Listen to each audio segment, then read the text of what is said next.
You're watching Chillyboy Productions. My name is Larry Chillyboy Chilson, and this is my review of F9, The Fast Saga. But before we get into the review, make sure to hit that subscribe button so you are always here to chill with me for each one of my latest videos.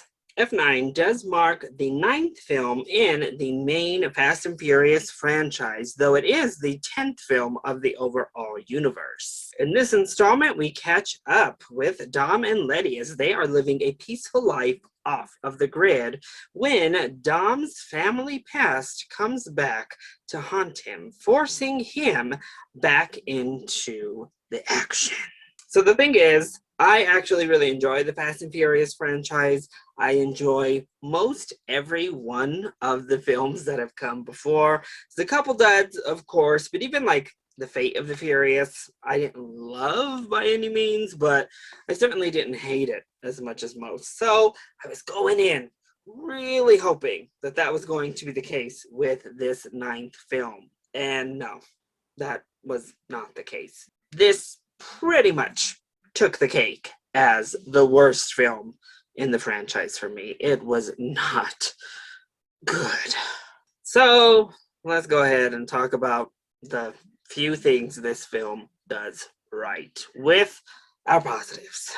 Well, our cast is mostly intact here yet again. We see a lot of old faces we haven't seen for a while. We get a few new faces, including John Cena, and then our returning cast who have been present over the past several films. They also have a nice enough connection. It was definitely nice to see some older faces get more to do. Particularly, I really enjoyed seeing Jordana Brewster as Mia get to do something. Not just stay at home and be the wife. She actually got a pretty awesome action sequence, as did Letty. Got a lot more to do this time around. And Nathalie Emmanuel plays Ramsey. At least gets one moment, one singular sequence where she gets to have a little bit of fun.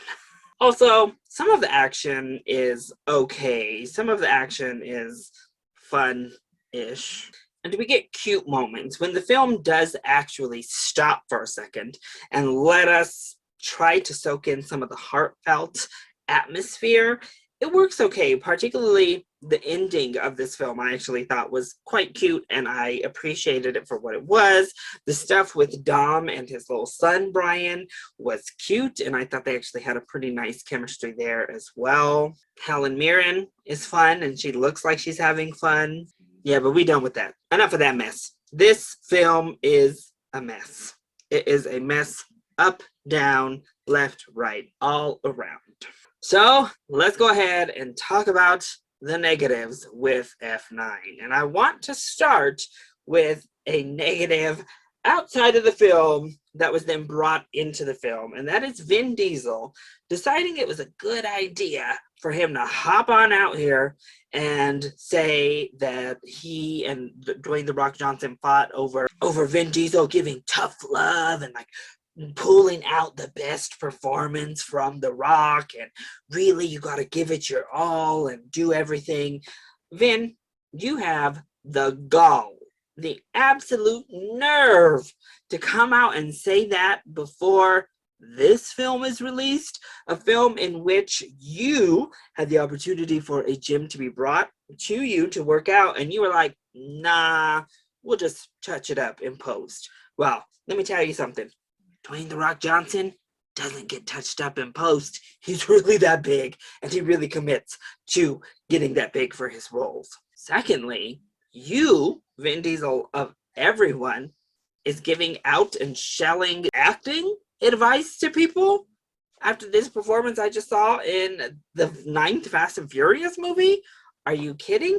This is probably Vin Diesel's worst performance. He is overly stoic to the point where he has no emotion, just kind of like walking around like this the entire time. It was bad. And then we get John Cena playing off of him in his least charismatic role to date, and you put them two together, it was like watching two flat boards bump in the night. And then we get the script. Oh my gosh. It is horrible, like wretched. So they try in this movie to become self-referential and poke fun at how big and over the top and outrageous the films have gotten, but it was so poorly handled that it was just another factor to how stupid the movies have become. The dialogue was wretched, but more importantly, the plot was horrible. We have Natalie Emmanuel there to provide exposition the entire time, like she always does, sitting at her little computer, telling us exactly what needs to happen and how it's going to happen and why it should be happening. Oh, it's maddening. We get these corny jokes that are just wretched across the board. Charlize Theron is in this movie, and I'm pretty sure they probably shot all of her scenes in the matter of 1 to 2 days, and I'm not even convinced that she ever went to a set, that they didn't just digitally put her in. But then again, the digital effects on this film are not that great, and it's a $200 million film. So some of the practical stuff looks cool, but a lot of these car sequences look terrible. Then they have to CGI people doing stuff that looks really bad. And then we get to the action and the editing. Justin Lin, I don't know what happened. You directed some of the best Fast and Furious films. And then we get this really choppy editing that gave me whiplash. The action scenes seemed like they would be really cool and really fun, but they're chopped to hell, and I can't even understand really what I'm looking at. And it's all just nonsensical, but to a factor that is not fun any longer. It's just stupid. And if you're going to be this dumb, you had better make it fun. I wanted to basically walk out after the first sequence we get with the gang. And Tyrese's character, Roman, particularly, what he goes through in this opening action set piece we get is outrageous. And it is so dumb. These people make stormtroopers look like expert marksmen. The unbelievability just flies off the charts. Then the stuff they do with the cars in that same sequence is outrageous and ridiculous. Vin Diesel has a moment in this film where he goes full on the Thing / the Hulk mode, and it is asinine. And then we have this catch-all, save-all magnetism device that plays by no logic. And that's the big thing when you go big and over the top and ridiculous. Play by your own rules. You get this magneticism that plays a huge part near the finale of the film, has no logic to it. Our people are jumping and doing things they should never be able to do, inescapable situations that somehow our heroes are able to find their way through. It is dumb. It is really, really inexcusably dumb, to the point where I wasn't having fun, unfortunately. I didn't even really feel the family aspect that has become so ingrained, and this is a film that revisits Mia and Dom's family. And John Cena's character is just so bland and terrible. There are flashbacks that just interrupt. The flow of the film in general actually does not work. And while the soundtrack is fire, like most Fast and Furious soundtracks are, the original score is terrible. It's so on the nose, so manipulative and bland. When they zoom in on serious face John Cena, it's like villain music.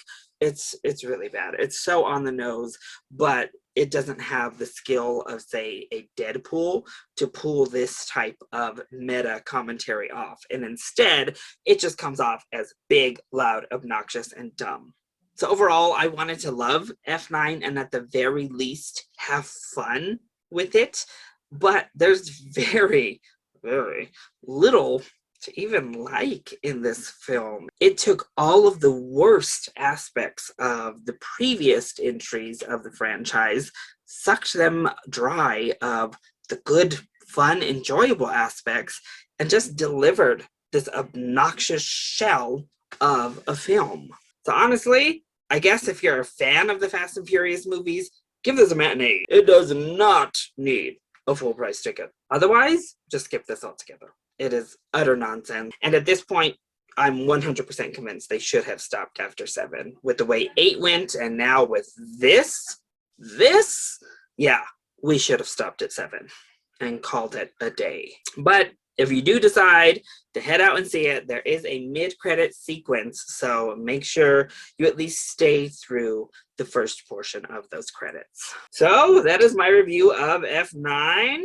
I hope you enjoyed it. If you did, click that like button down below. It does really help. And subscribe to the channel so you can chill with me on all of my latest videos. Also, make sure to join in on the discussion. Are you excited for F9? And what is your favorite film in the Fast and Furious franchise?